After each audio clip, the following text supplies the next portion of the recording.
People living in personal bubbles, check. Denunciations, check. Government control, check. People scared, check. Prices are up, check. Man-made disasters, check. Resistance, check. Canceling others, check. Propaganda going rampant, check. Life getting better in Russia?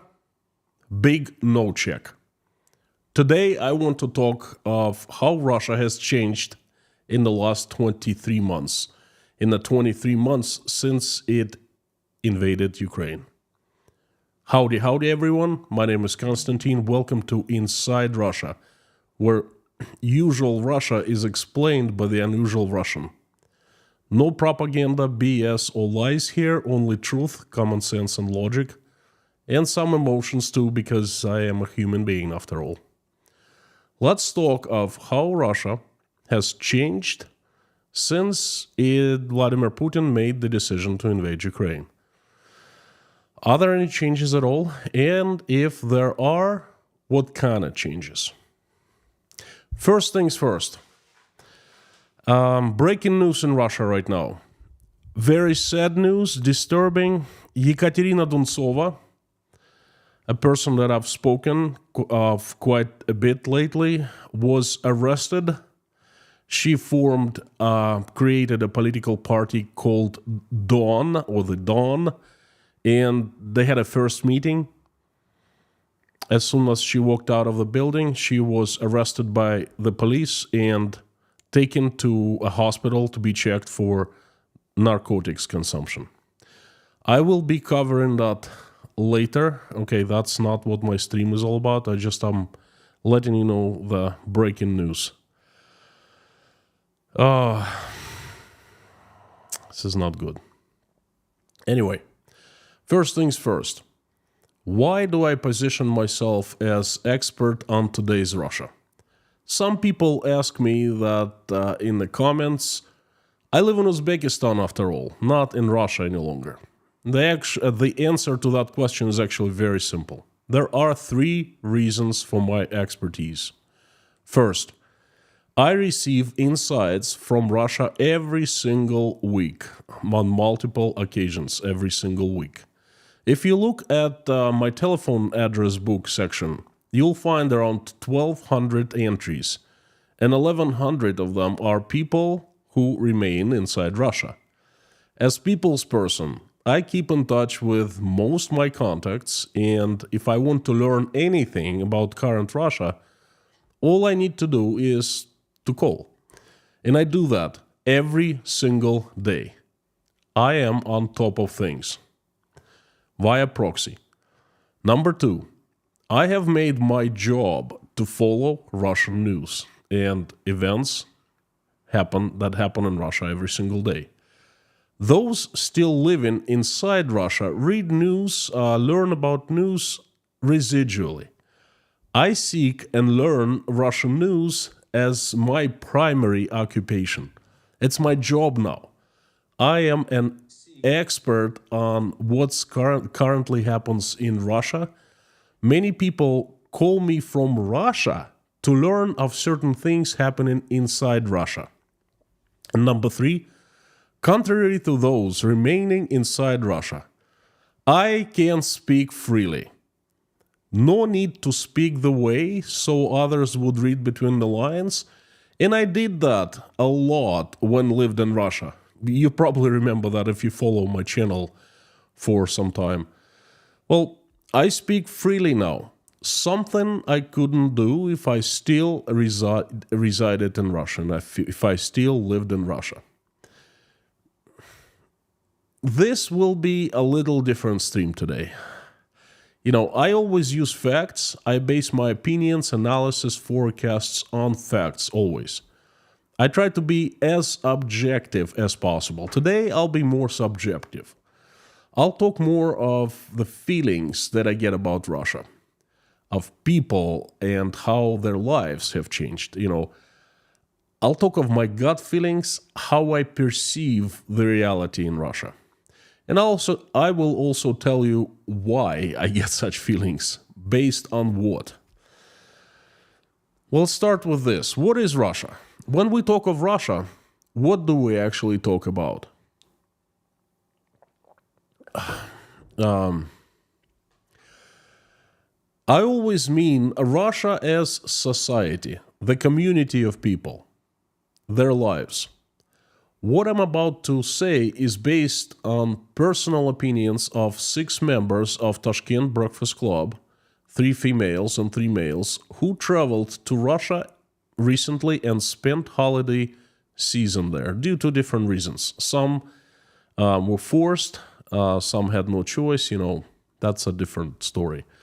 On top of that, over the holidays, I conducted interviews with 18 people who are living in Russia. I asked them very specific questions and I received answers. And of course, daily analysis and news feeds, also that's what I base my opinions on. And before I jump to the analysis, I want to distinguish Moscow and St. Petersburg and the rest of Russia. It's not the same. I know that you are interested in the life of Russia, in Russia. That's why you're watching me right now. The biggest mistake one can make is to benchmark life in Russia by life in Moscow and in St. Petersburg. Moscow and St. Petersburg are called the first and the second capitals of Russia, and the first and the second capitals enjoy much richer, much more comfortable, much different, much more modern and fantastic life than the rest of Russia. So do not, never, ever benchmark life in Russia by Moscow and St. Petersburg. So now, has Russia changed in 23 months? Let's find out. I'm going to share my opinions. Number 1, living standard of majority of people has dropped. To be objective, I must mention that there are those whose living standard is actually increased. They are war profiteers. Most of them are involved with the Russian military-industrial sector, directly or indirectly. They are people whose lives became better because they helped Russian armed forces to kill more Ukrainians. That's the product of current military-industrial complex in Russia, death. They help to create death and they are compensated handsomely. But majority of people living standard has dropped. The lives have become harder. Despite the lowest unemployment in the country's history, 2.9%, and availability of jobs, general population now lives worse than they lived before Russia invaded Ukraine. For the most part of that's due to rising prices caused by galloping inflation. And that brings us to number 2 in my list. High inflation and rising prices. Well, when we talk of the inflation, we should really be talking of Russian economy as a whole. But that's too grand of a topic, too large. It needs much more time. And I do economic reviews at this channel systematically. So keep on tuning in. I'm going to make one that's coming up this week. In general, Russia is not having shortages of anything, despite to some people believe. No shortages, let alone food shortages. You can buy everything and anything made by the Westerners abroad, outside Russia, that Russian consumers love so much. Things that are produced abroad, not in Russia. German beer from München, check. Coca-Cola, check. Eggs from Azerbaijan, Turkey, or Iran, check. Johnson & Johnson diapers, check. Apple iPhone 15 Pro Max, check. Heinz ketchup, check. A1 steak sauce, check. Latest Dell laptop, check. Heck, you can even buy a brand new Mercedes E-Class or a BMW 540. Those vehicles are just released in Germany and in the USA. You can buy them. You can even buy something as exotic as Mercedes-Benz Uber Luxury S-Class sedan. There are 2 of them available in the entire Moscow right now. So you can buy everything, anything, no questions asked. The question that is actually asked and should be asked is, how much you'll pay for that now? One will pay much more for literally everything. From eggs, I used to pay 60 rubles for 10 eggs of highest grade, C0. In January of 2022 in Rostov, but in January of 2024, they are on sale at the very same store, at the very same place in Rostov-on-Don for 240 rubles for a pack of 10 eggs. 60 to 140. But you can still find eggs. The S-Class, in February of 2022, they were plenty on sale for under 8 million rubles, and now there are 2 in Moscow, most likely in the entire Russia, offered in the entire country for 20.6 million.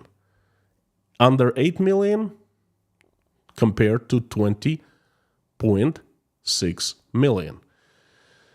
So you can see, you can still buy everything. The question is that, what are you going to pay for it? It's safe to say that Russians are feeling the price hit right now very much. Every single person I talk to admits that. Number 3 in my list is overall mood. Overall mood in Russia is gloomy. Didn't used to be that way. People just lived their lives. They had lives, they had future, they had plans, they had kids, you know. Now people are generally in bad mood, and most aren't looking into the future optimistically. They used to, you know, before the war they used to. Not anymore. Those who don't, I should say those who don't drink and have at least something left in their heads, you know, they understand that they don't have future anymore, and the kids don't have future. And those who are not so fortunate with brains, they don't even understand what's going on. You know, hey, you gotta sober up for to understand once in a while. Depression and PTSD is on the rise, and pharma industry statistics prove my point, my feeling, my gut feeling, my understanding of what's happening in Russia. The sales of antidepressants are skyrocketing. 2022 was a record year, 2023 is a record year, and you know the sales are increasing. Moreover, there are shortages of foreign-made antidepressants, only Russian, but Russian, you know, Russian antidepressants are they're not working well. If you travel to Russia now, you won't see much joy and happiness on the streets, and you used to see that. And that's the general overall mood in Russia. That's gloom and doom. That's how I would say, you know. Everyone who traveled to Russia, they see striking difference from before and after. And that leads me to number 4, denial. All Russians I have spoken to, I think it's safe to say that most Russians are like that, are living in complete denial, living in personal information bubbles, acting as if nothing extraordinary is happening right now. You know, folks, it's the craziest thing among them other crazy things. Acting as if nothing is happening. I don't understand, okay? But I understand why they're doing that. At least I think I understand. When Russians open their eyes, start seeing things, start thinking about things, start asking questions, very simple questions. I've been asking them for a long time. They won't like what they gonna see. They not gonna like what the country has become. Moreover, they will start hurting. When thinking of how many innocent lives were lost for nothing, for just one little man's ego, of how many Ukrainian cities were completely razed, when you start thinking about that, it hurts. I know, I started hurting right on the February 24th of 2022 in the morning. I remember that day quite clearly. And you know what? It gets pretty darn bad. The pain is so bad that sometimes you just cannot live with it. It's much safer, much more convenient, much more pleasant to live in a personal denial. But that won't last forever. The bubbles will be burst, and the harm and pain will be excruciating. Just ask Germans of what happened to them in 1945 after Nazi Germany lost the World War II. Ask Germans know, they'll tell you a thing or two about what's going to follow. But now, in January 2024, most Russians are living in denial. Crazy, crazy, crazy. I'm asked quite often, Konstantin, why don't you do your broadcasts in Russian? Because there are so much information available to Russians in Russian, and this is where I get my information from. But they make the personal choice not to consume that information, not to take it, not to seek it, not to read it. And they simply don't want to know what's going on outside their personal bubble. They are in denial. Whew. Folks, if you're liking today's message, please help me spread it by making reposts of it in your social media accounts. That really helps. You can also consider becoming a sponsor of Inside Russia or Patreon at patreon.com, or buying me a coffee or a tea at Buy Me a Coffee would be very welcomed. Not necessarily, but well taken here. Would be well taken. That'd be fantastic. Thank you so much. So leads me to number 5 in my list. Most Russians I've talked to are living in fear. They're living in denial because they're living in fear. They're living in fear of pain, and they're living in fear of not knowing what's, how do I say that? They're living in fear because they don't want to be prosecuted for what they truly think. Okay, so they'd rather not think anything. Russian people these days in Russia do not talk of what's happening in Ukraine. If asked, they reply with standard, I don't want to talk about it. When you tell them that there's war is happening in Ukraine, not the special military operation, as it's called in Russia, still called officially, they freak out to a point that some not only don't want to talk about it, but at that point, when they hear the word war, they want to end the conversation. They are deadly afraid of being eavesdropped by the KGB, and no, KGB does that. They're afraid of being charged, being arrested, and being thrown to jail. Okay? They're being afraid that other people around them will hear of them not being, their point of views would being different from the party line. That leads me to number 6 on my list. The Russians are currently very afraid of being denounced. Denunciation culture, in my opinion, the worst that the USSR had, because it brought, the worst in people, is back. With a bang, with a big bang.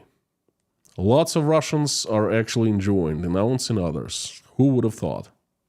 I was growing up in the 80s, and even in the USSR, it was universally accepted that denunciation was a thing that only scumbags would do, okay?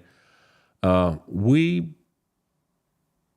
considered people who would write denunciation letters to the KGB that concerned citizens, ratting others out, we considered them scum. And now, the scum is back. In many forms, denunciation comes today. Before, someone had to actually take a piece of paper and write a letter to the KGB, anonymous, or sign it, either way. Now, this is just one of the forms. Another form is digital.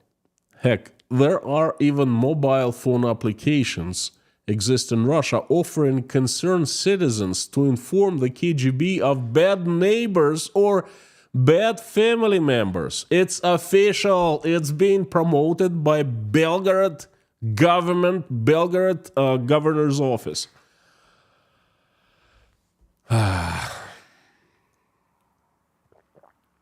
So many people are living in fear now, just like in Stalin Gulag times. It's not even the 80s, it's the 30s. They keeping it to themselves to a point. Well, it's going to be our next point. Number 7. The next point is cancellation. Russians always loved and ridiculed Americans for their cancel culture. And now they're doing the same, very same, only worse. There isn't any tolerance to others' opinions whatsoever. Russians never had tolerance to others' opinions in general, and now it's even worse. Russian people just cancel people who they disagree with. If you do not support the war, they'd rather not talk to you. And they're probably thinking, no, he must be happy because we don't report him to the KGB, we're just canceling him, Friends, colleagues, and even family members. I know well because I am a victim of such cancellation. I've been canceled by quite a few Russians. But you know what? I'm actually happy about it. I'm happy being canceled by Z-Patriots. I consider it is a mark of quality, a good thing. Number 8 on my list is man-made catastrophes, accidents, breakdowns.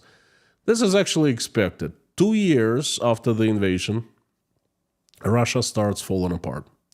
I mean, literally falling apart. In 2021, there were 9 accidents in Russian aviation industry altogether, and just one connected with a foreign-made aircraft. I think it was a Boeing. 1 in 2021. 9 altogether, just one passenger aircraft. Now, I want you to mark this down. Now, 9 in 1 year. And that's considered normal in Russia and all over the world, because accidents in aviation industry don't happen often because they're deadly. And aviation industry is probably the most watched industry out on them all. Now, yesterday, in the course of just 1 day, 3 accidents happened in the air just at one Russian airline, Pobeda. All foreign-made planes, 3 in 1 day at one airline. Folks, do you see the difference? 9 in the entire year, 3 in 1 day in one airline. They're just waiting for a tragedy to happen and they're actually promoting it. Before 2022, Russians didn't hear much about blackouts or let alone lack of heating, central heating at residential houses. It's always heating, always. Right now, there are 28 major emergencies happening throughout Russian cities and towns. Hundreds of thousands of Russians are in the dark and in the cold, including my city where I was born and grew up in, Rostov-on-Don. And the list goes on and on. Again, I've talked about it before. Lack of maintenance, lack of spare parts, lack of Western technology, lack of Western brains and Western hands, and lack of professionals who were mobilized and thrown to the front lines lead to breakdowns everywhere in all industries. And it's not, oh, it'll happen one day, someday anymore.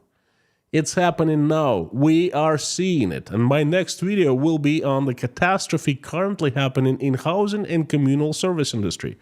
Please tune in tomorrow. I'll have a video out. So this is going to be major. I have my popcorn right here, and I'm watching a documentary, picking popcorn, eating it one by one, watching a documentary called The Payback, or some call it The Demise.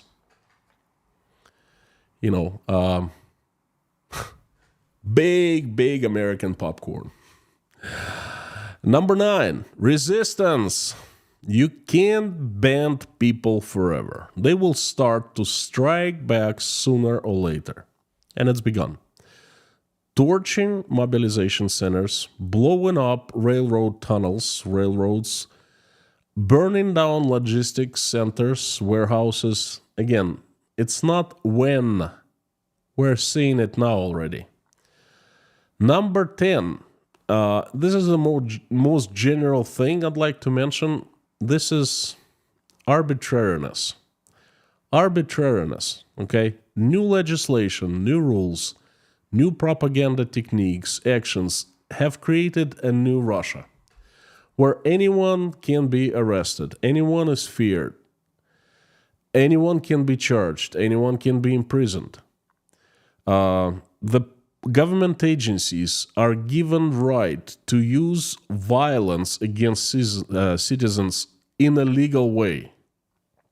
People's rights, citizens' rights disappeared for the most part. Vertical of power is facing, it's backed by laws now.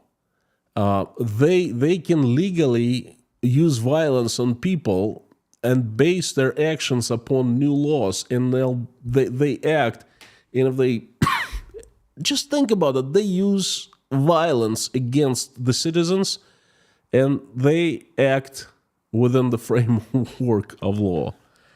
This is just insane. In general, arbitrariness is the increased control of the government of people. The control to the point where Russia reminds, and sometimes some places exceeds, 1984. I think if George Orwell was alive, he'd be absolutely appalled and shocked. Okay, he would be in awe looking at what Russia has become. People have become smaller. They have shrunk in this new system called the New Russia. People play much smaller role. They're not the taxpayers and the voters anymore. They should be on top of the pyramid. They're not. They're at the very bottom, where the dirt is. And it's increasingly becoming worse and worse. If you time travel to 2022 in January and compared to what's happening now, you will see a striking difference. In general, these above changes show you how life in Russia has changed. What has become in Russia. Again, if you travel back to 2022, 21, even in the COVID times, and you compare to now, you will see tremendous changes. There are some people, especially those who live in Moscow, they don't see many changes.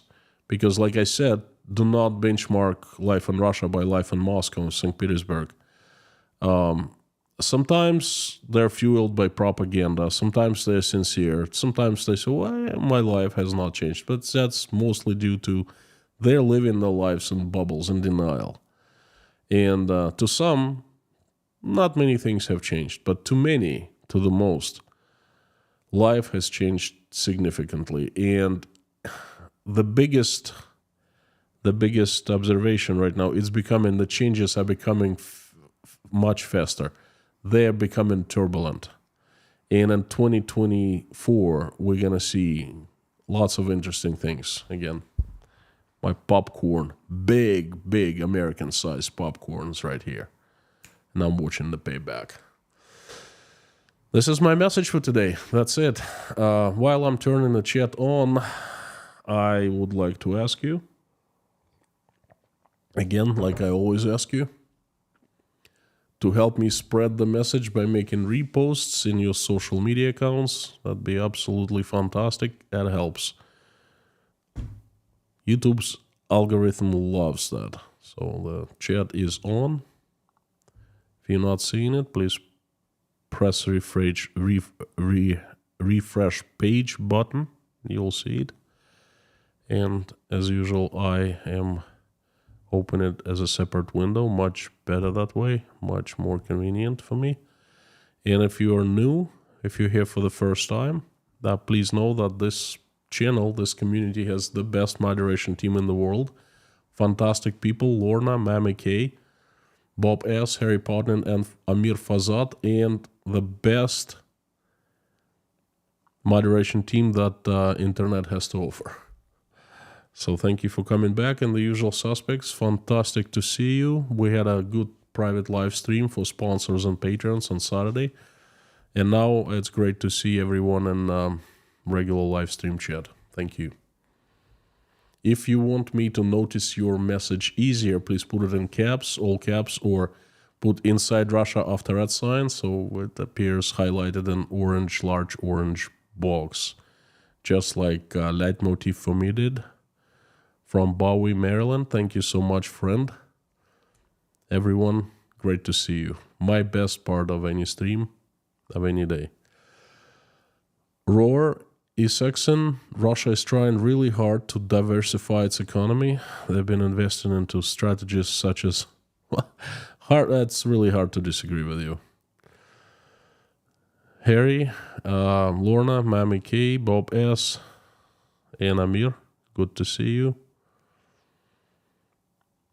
Zaina from Canada, Black Cat, howdy. Pamela J, Andrew from South Africa. Anonymous, hope you feel better. Live. Old Silver, Dirk, Liz Dumbrell, Angela McNaugh, Karino, White Lightning, 777, Frank, Dave Strains, Rick Cousins, Mr. Kaliskin, Scott Nesbitt, Stardust, Tina, KG1, Little Eden, Paula W, Liz Mailer, Stefan, Kamis Santi, howdy friends, Sam K, The Legend, Crusader Damien, good to see you. Thanks to MacFun for supporting the channel, thank you. Right now in Poland we're seeing a fight for interpretive supremacy, media, rights, courts, law and justice. Do you think that such an almost non-violent fight for some souls and minds of Russians would even be imaginable in the future?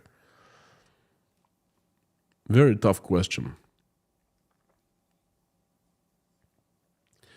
I would say yes, because, I mean, this is life and things change, you know. But at this point, I just don't know how, like, what should happen? How can this be changed? Like, you know, what might happen in Russia? So this thing starts happening. Russia is very different from Poland. Not Russia, but Russians very different from Polish. Polish active, you know, common sense, logic. They fight for their rights. I mean, remember the Solidarity was the first political party, opposition political party that actually blew up the Soviet bloc. And now, one person out of the entire Russia decided to stand up and put up a fight to Vladimir Putin. Ekaterina Duntsova, and she was arrested minutes ago. You will not find it on the news anywhere, probably, but I know. And media, mainstream media, will be covering it tomorrow, most likely.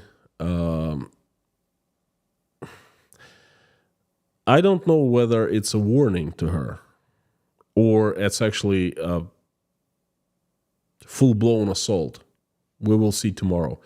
If they find drugs in her blood or whatever, I'm sure she's drug-free, But if they open a criminal investigation, then we understand that they just want to get rid of her.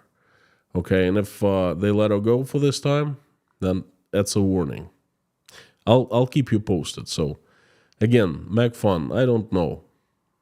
I really hope so. I really hope that Russians will be able to find some kind of a way to, fight.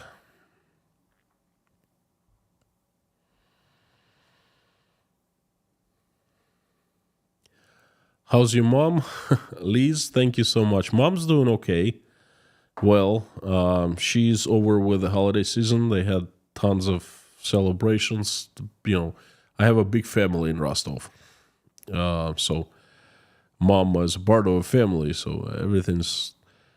she had guests from Moscow. Her niece came, her nephew from Krasnodar came with a family, so they had hands full. No blackouts in her part of Rostov. No blackouts in where we used to live. But, so far so good. Thank you. White Lightning 777, thank you so much for being a sponsor for 15 months. How realistic is Putin's statement that he's going to keep fighting for another 5 years? I can't see the economy holding out that long. No, economy is going to be crumbling it's already crumbling. It's going to get real bad after the elections, 2024, March. We have about 2 months left for the economy. And like I said, it's popcorn right here. Trust me, we're going to be seeing the show called The Payback. That's what you get for invading your neighbors. You think you can get away with it? Well, think twice. We're gonna be seeing what's gonna be happening to the economy. Definitely, the economy will crash. Not crash, but it'll fall greatly, greatly, greatly. Perhaps crash, perhaps not. But what you're gonna be seeing is going to amaze you in 2024. Okay.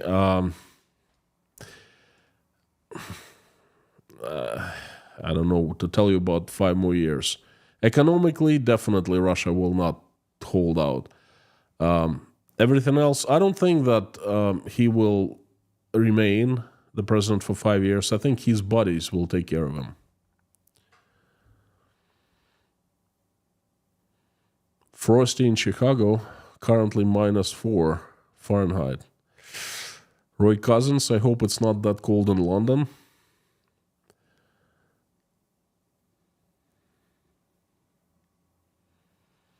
Baltimore, Maryland, with a cat, White Lightning, howdy.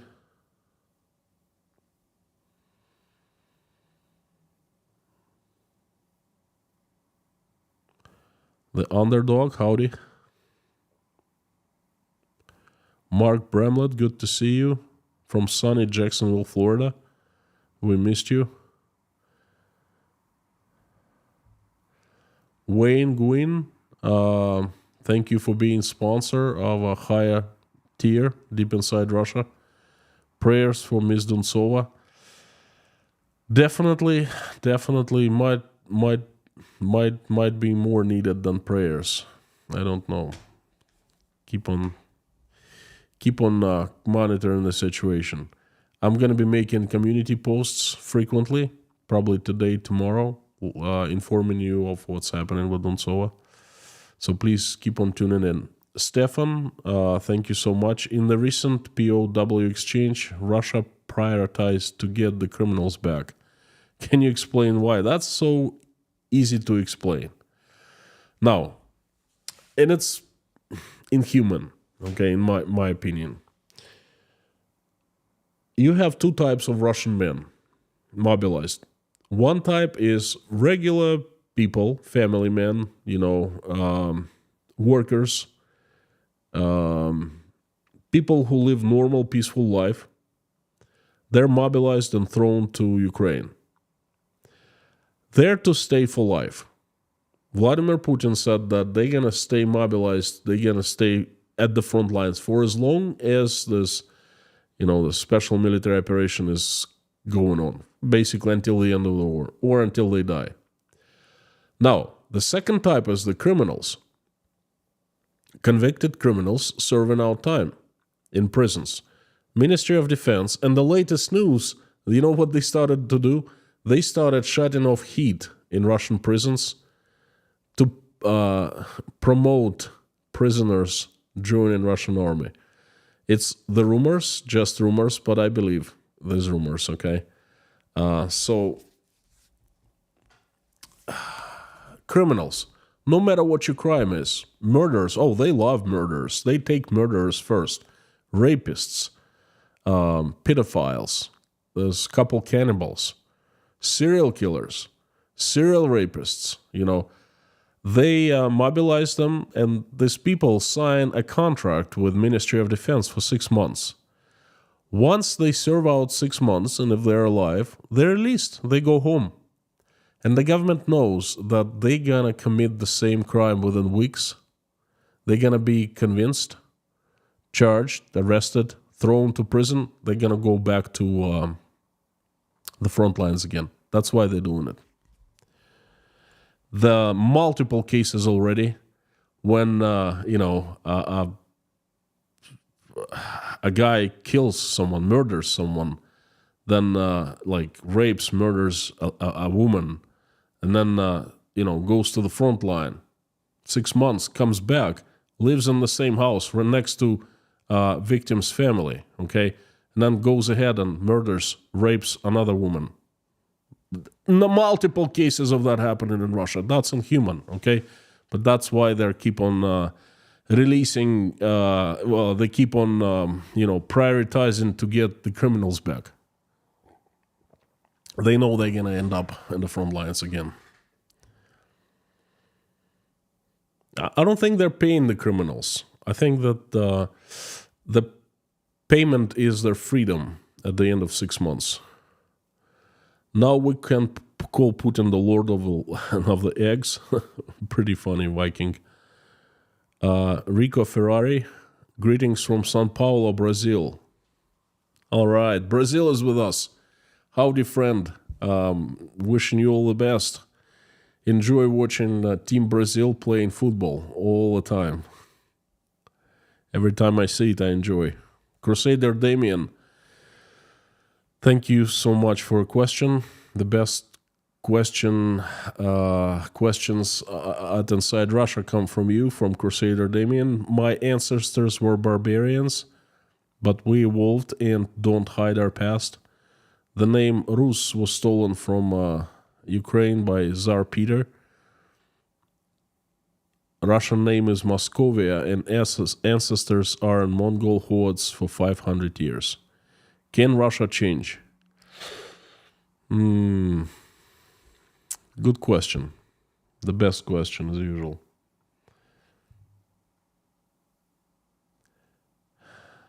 Of course, everyone can change. If we couldn't change, life would be pointless. So Russia can also change. How? I don't know. I'm afraid that the process of change will be incredibly long and incredibly painful. But yes, and I think the foundation of the changes is being laid out in front of our eyes. Actually, I think the 9 topics I've talked about today are those bricks in the foundation of change, because they're shaking Russian society more and more. They're, disbalancing it. And it's going to get so bad that Russia will simply, according to the laws of physics, will break apart. And then the new country or new countries will start building themselves, okay? That's also possible. So I think Russia can change. We'll see how. Black Cat, thank you so much for coming back. Send mom some flowers. Let her know. Not only me, but the room miss her. Thank you. Thank you so much, friend. I will do. I hope that you will see her soon in the live streams. Thank you. But I'll definitely tell her and I'll send her flowers.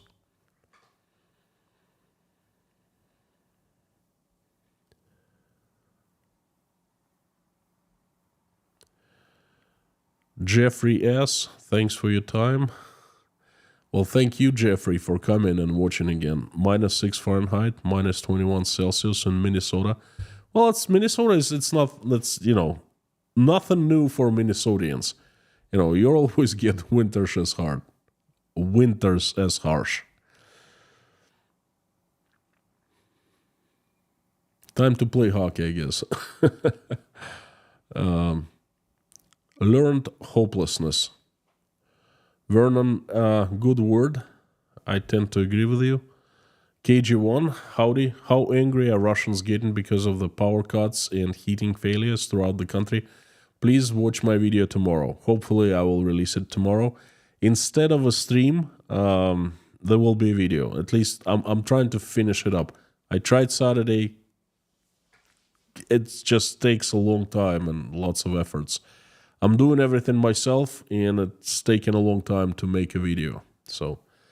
But that's exactly what I'm talking about in tomorrow's video. So tune in, please. NK Ristjan.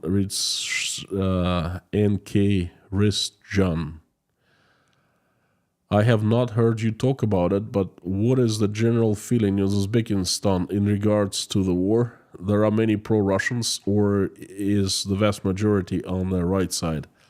There are many pro-Russians for one simple reason: Russian TV.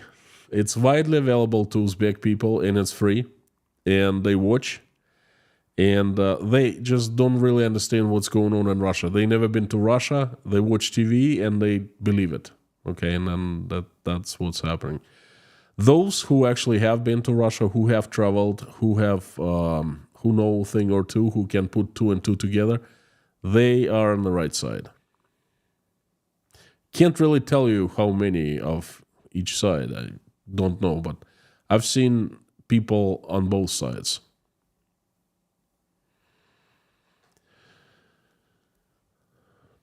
White Lightning, thanks for being the sponsor. Again.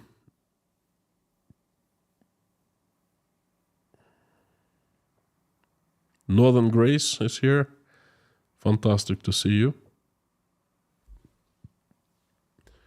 Janice Burgess, howdy. Paula W, yes, that's exactly who Dontsova is. The lady that they've stopped from running against Putin, yes.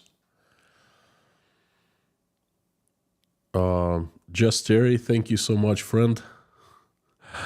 I hope I did not disappoint you today. Mike Christopherson, I think it's a second warning. The first one was being disqualified with the same wording as Navalny.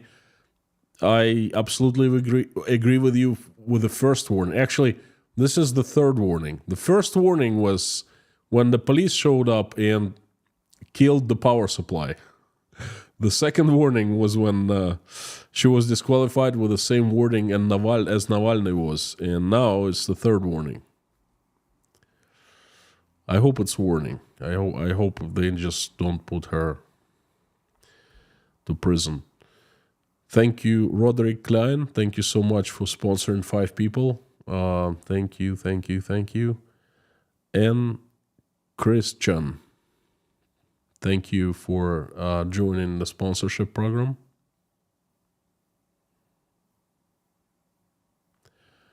Jeffrey Schofield, howdy, thanks for coming. Andres Benz, say back in the 40th, I have to watch Chornaya Koshka film episode to compare. I'm not sure what you meant. I know the movie. Konstantin, say back in the 40th. Please explain.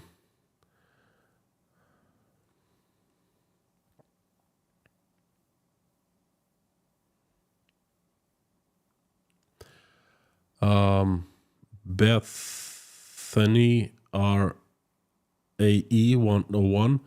You were the only one covering the blown up dam in real time and 4 hours. I was. I found it very important, very tragic, very inhuman of the Russians. But I take it that those who are also informing you and they're staying in Russia, they were just simply afraid to do that because Russian government would not like it.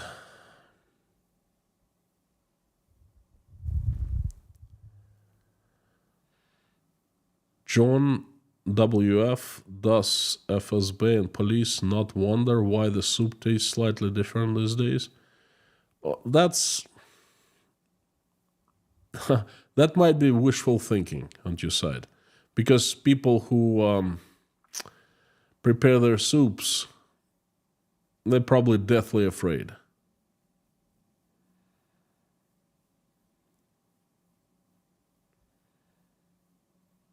Life? Okay, I take that. Weiss Reinhold from Vienna, Austria, Vienna. Please forgive me if I missay your name. Weiss Reinhold. Lynn, mind control. This is criminal and should be punished, not the common people who speak their minds. Thank you. Sam K. Nightbot is assistant. Let's put it this way. Mike Christopherson, thank you very much. Good to see San Francisco in the house.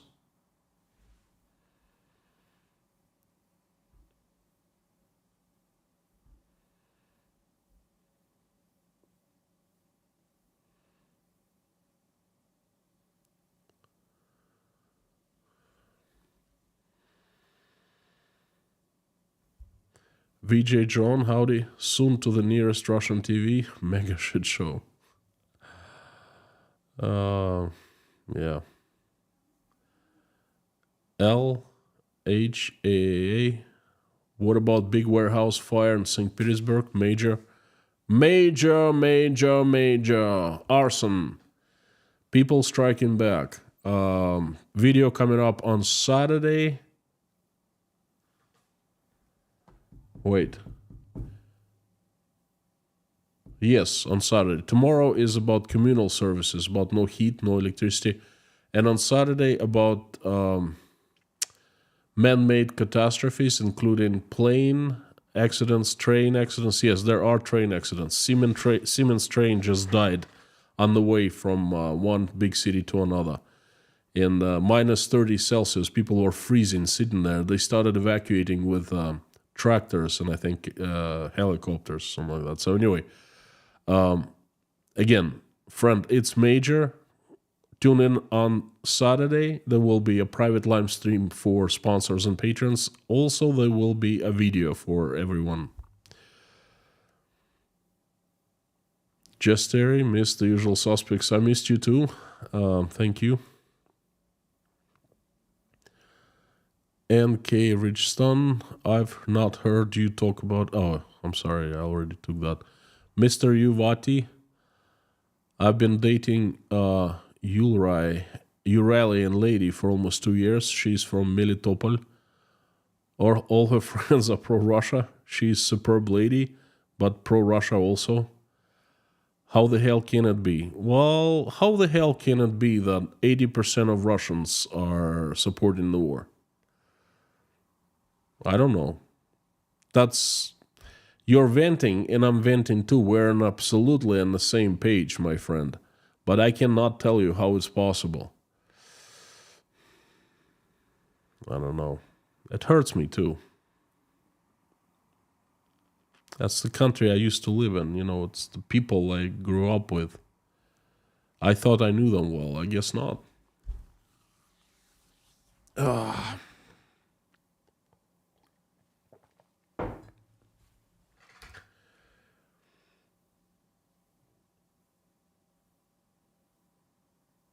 Roderick Klein, did you see the report of Yale University about the Russian economy?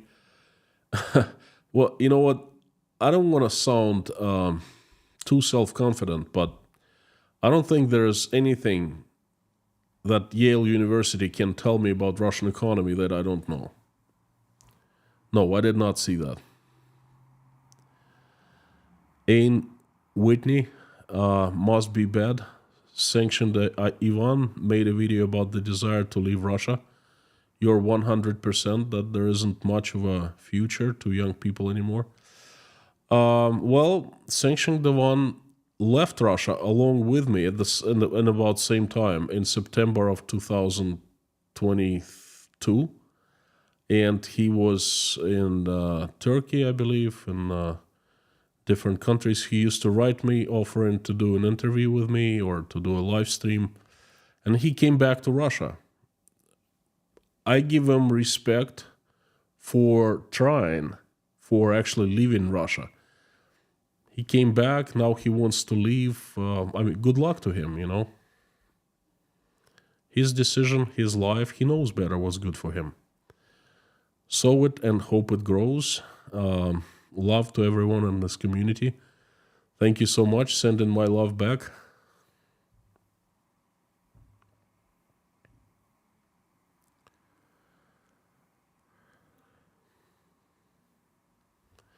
Hal Porter, many traits in common with Russia and elements of US, but we're still holding together here and the economy is okay. Nations, not moral equivalence. Well, Mr. Hal Porter, I tell you this, the USA is gonna hold together for much, much longer, for a lifetime longer than Russia. Trust me, and its economy gonna be much, much better. I keep on hearing this. I hear it all the time, saying, oh, you know what, Konstantin, you telling us about Russia, but know that the USA is falling apart too. Life in the USA is not good anymore, and so forth, you know. If I ever go to the USA, hopefully, I don't know, but hopefully, this is the first thing I'm going to check for. How is life in the USA compared to Russia? But something is telling me that it's incomparable, okay? And then I will go and check around, I will look around, I'll talk to people, I'll see the stores, you know, talk to cops, and then most likely I will say, hey, everyone who doesn't like it in the United States, why don't you folks go and live in Russia for 6 months? Not as tourists, but as a resident. Why don't you just go and do that, and then come back and tell me that you don't like it in the USA? So I think that the USA is going to be holding together for much, much longer. Jeffrey, thank you so much. My 20th month spin today, and you were too busy talking to Notice as well as Mr. Terry. My gosh. Jeffrey, I'm so sorry. Mr. Humor, how could I do that? Mercy on me. Merry Christmas, Samalov family and Black Cat, and I continue to think and pray for Mama, but you knew. I know that. Thank you. Jeffrey, I didn't even say that because you're right here. You're close, so close that I don't even say that anymore, you know? So thank you so much, friend. You are a light of Inside Russia community, you know? Friends, Jeffrey is like the greatest guy, but just one thing. Do not rely on his dating advice. There's a story behind that, which I'm not gonna tell you. I don't know. The usual suspects must remember.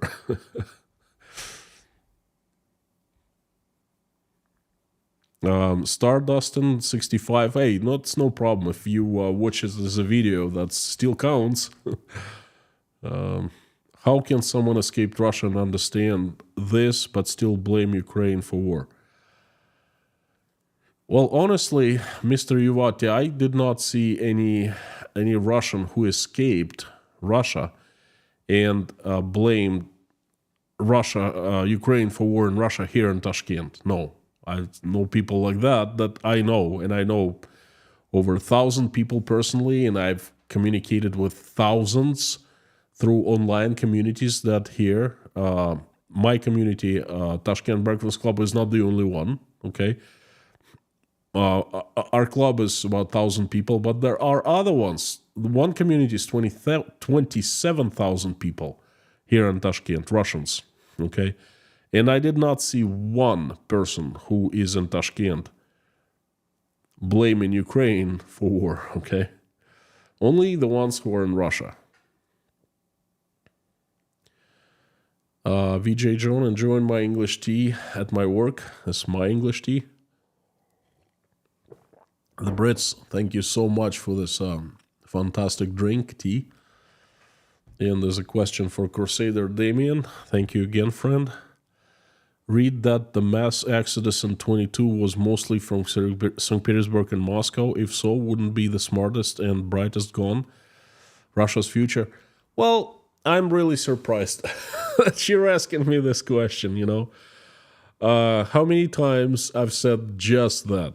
I think like 100 times at least. I've been saying that the cream of the crop is gone. The brightest, the smartest, the most energetic, the ones who are not afraid to start their life fresh someplace, the ones who have faith in themselves to step outside Russia and, you know, start new life, the ones who are confident enough in their skills and their ability, the ones who all kinds, the cream of the crop is gone. And that's a huge blow to Russian economy and Russian society, and that's going to be felt for generations now.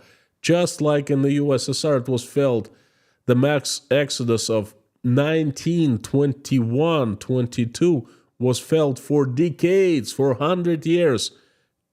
Us, they're going to be feeling us missing, us gone too. Mark my words. And no, it was not mostly from St. Petersburg and Moscow. If you show up at any meeting of Tashkent Breakfast Club, and it's, you know, that's what it's all about, you will see people from Norilsk, Kazan, St. Petersburg, Moscow, Rostov, Novocherkassk, Tver, Kaluga, you know, you name it, from Dagestan, from people running from all over the places, not just St. Petersburg and Moscow. Christopher Elliott, thank you so much. What part of the USA did you live? Where would you like to live in the USA? Well, I went to school in California, UC Davis, for a short time, for one semester. Then I went to school in southern Maine, and I lived in Maine for nearly 9 years. I lived a little bit in New York City, in Brooklyn, and in Manhattan. And I visited Florida quite frequently. Where I would like to live, you know what? As long as I make it to the United States, it doesn't really matter where. The whole entire country is great. Heck, even if I go to like the coldest part, probably Minnesota, I'd be absolutely happy.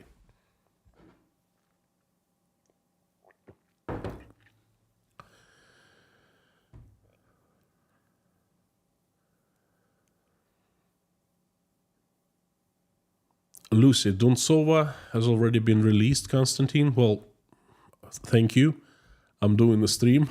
I'm not following the news simultaneously, but, you know, I'll start checking it out. Jodes Rames, thank you so much for sponsoring 10 people. I appreciate it very much. Thank you from me and from 10 people. Thank you, thank you, thank you. 5 more minutes and we'll be wrapping up.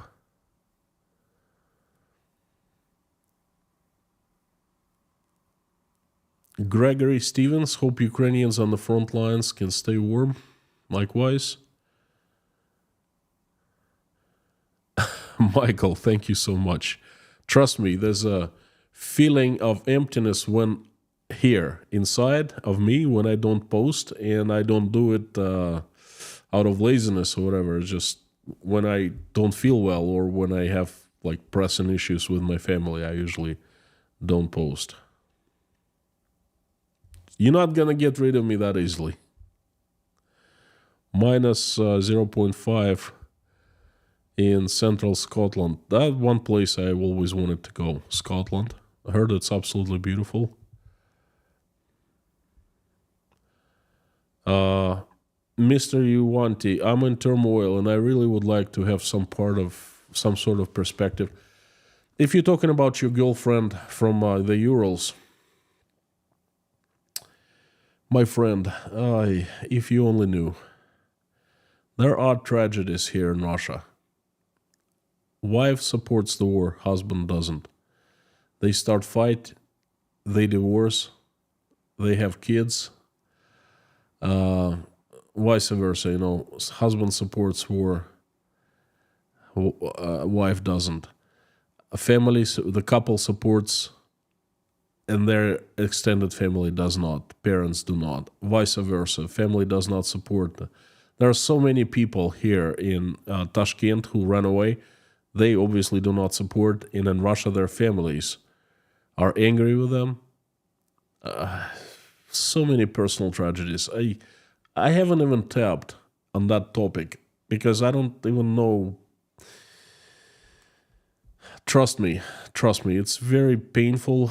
I've been really lucky, my friends. I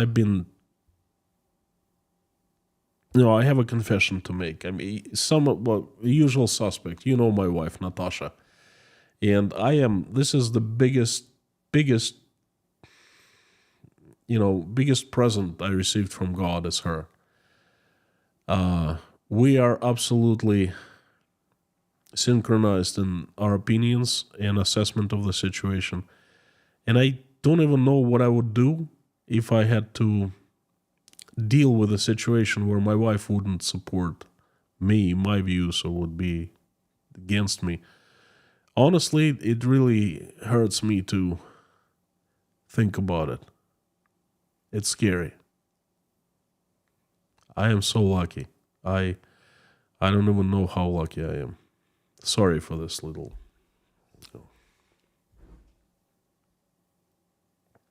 Let's just move on. What about big warehouse fire in St. Petersburg? What about it? It's a huge fire. Major hit to economy? Nah, not really. Major hit to the consumers? Not really. The company that warehouse belonged to is like Amazon. If one of the warehouses of Amazon burns down, I mean, will everyone feel it? I don't know. The company has made profits in like billions of dollars, so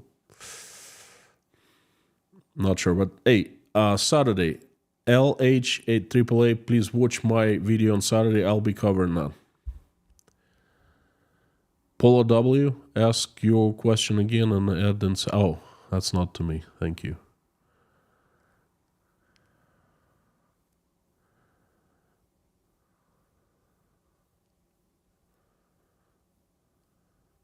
Has no one birthday? Suspect. Dirk, good thinking.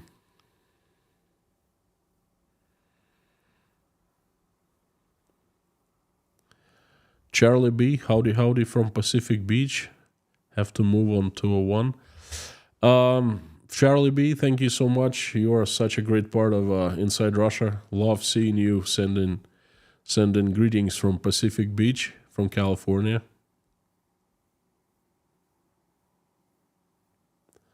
Scott Jacobson, thank you so much.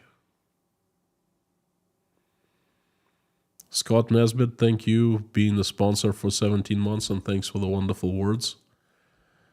Harry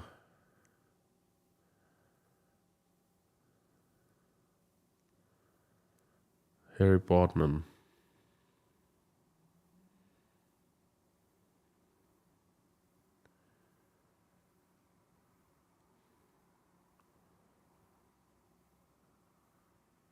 Congratulations.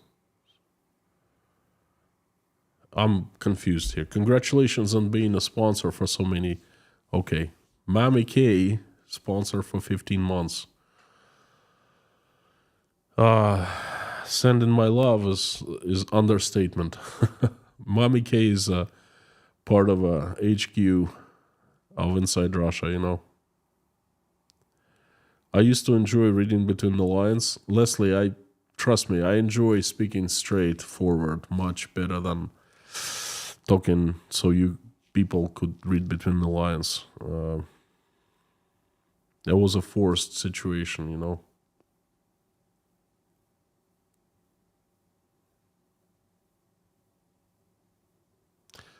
Hal Porter, I like living in the USA and New York. My people immigrated in 1632. Wow, you actually know your ancestors. That's amazing. Russians, we don't. We just had a lecture at the Breakfast Club this morning. We organize lectures every Sunday.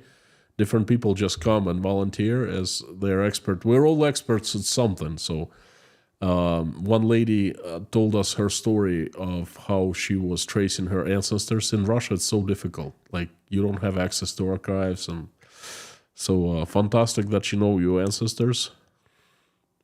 Fought in 5 wars for liberty since revolution.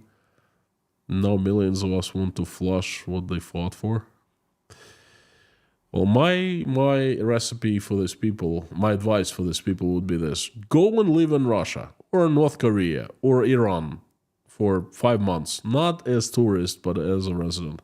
Then come back to the USA and speak up again.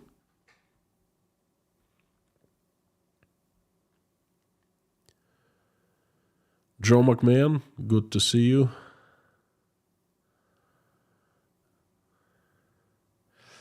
Well, leitmotif for me, Brits drink tea with milk and sugar. Well, I'm sorry, no milk and sugar for me. I like it straight, just like that, you know. But it still qualifies me as a tea drinker, doesn't it? I like the taste. I like the taste of raw tea, you know. Crusader Damien here in the West, it was never clarified where the exodus hit hardest. It would be like New York, Los Angeles, catastrophic to our countries. Yeah, absolutely. Absolutely. Thank you. Thank you for good questions.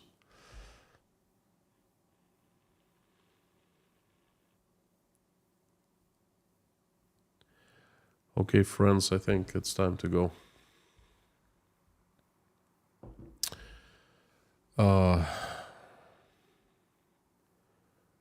Nob comment, sponsor for 21 months. Thank you so much. Thank you. Send in my love. 21 months.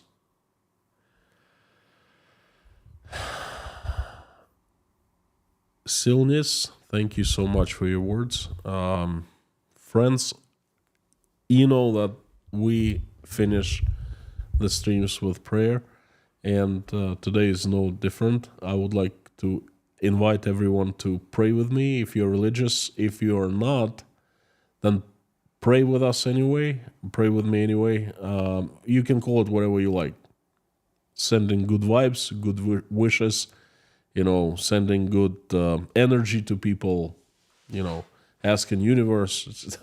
In my eyes, it's all pretty much the same. So let's do that. Thank you.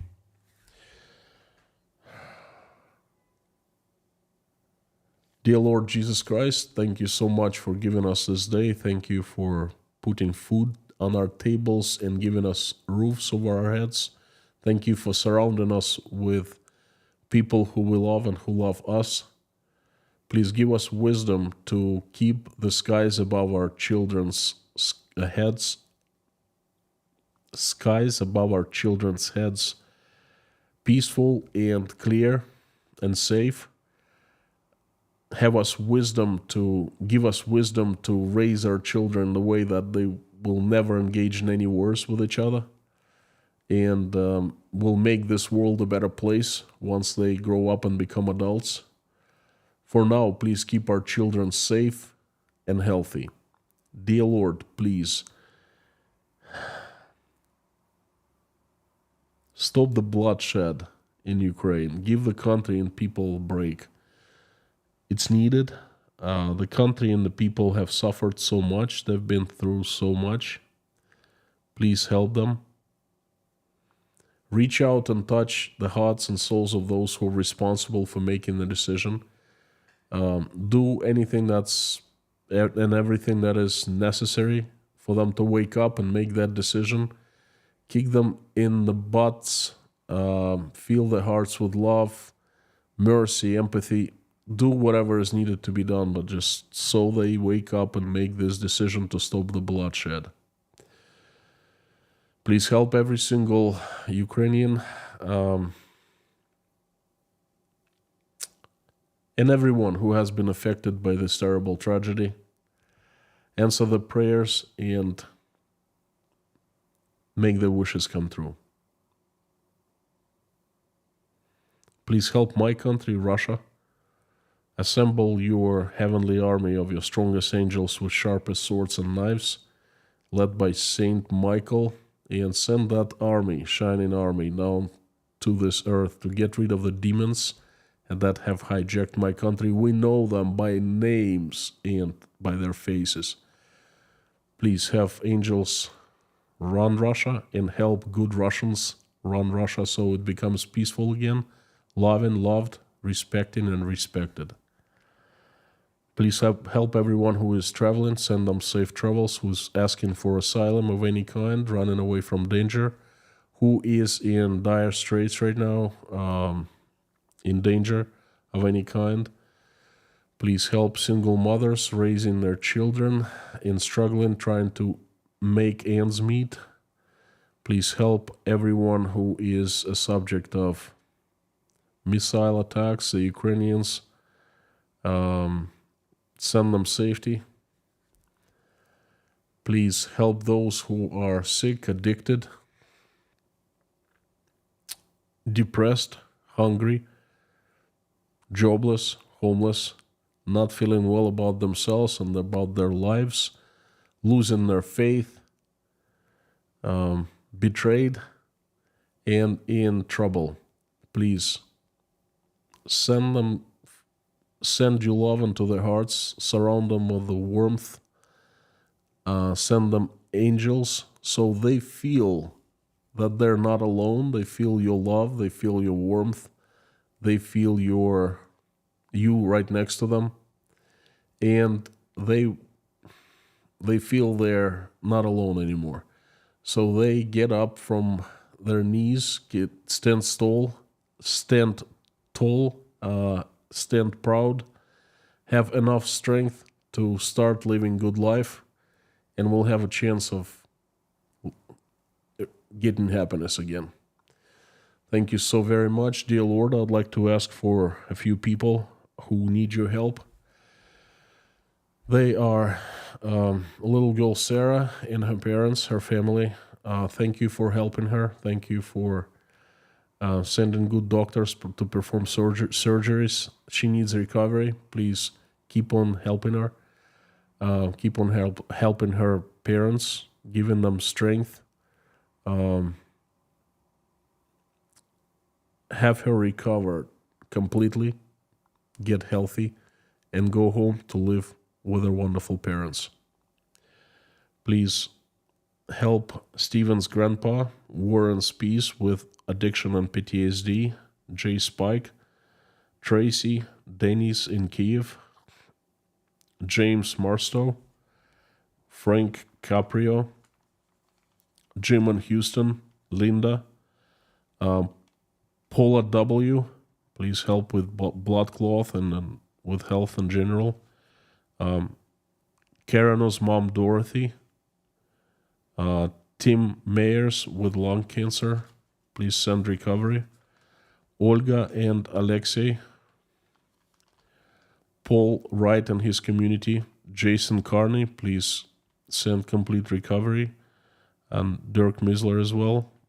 Please help Blackhead. Avi, Sandra Dunn, Dive Crew Canada, Jill, Susie Mailer. Send her strength, your love, and surround with your warmth so she doesn't feel alone. She doesn't feel lonely. She feels you, and she feels better. Please help Alexei Navalny and Ekaterina Duntsova,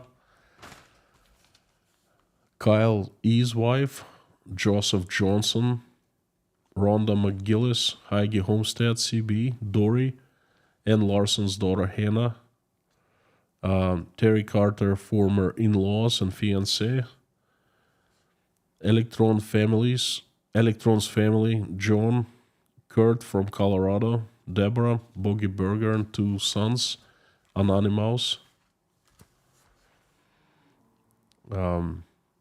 Sam from Kiev.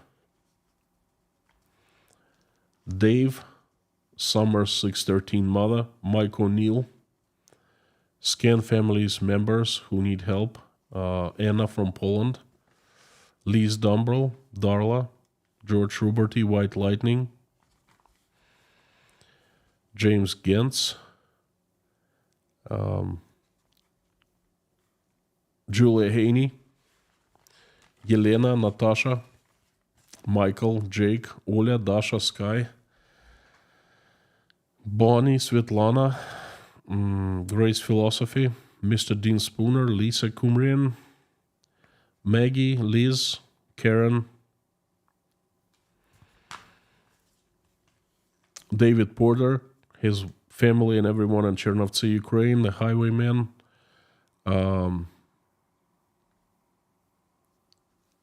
Pamela J. Life, Joe and Lee McMahon, Meta Spencer, and Teresa D. Alvin and his sister. Thank you so much, dear Lord Jesus Christ. Amen. Friends, thank you so much for coming. It's fantastic to see everyone. You're absolutely awesome. You rock. It's my pleasure and honor to have you here. And tomorrow, if I am on time, I will release a video. And if I'm not, I will do a live stream.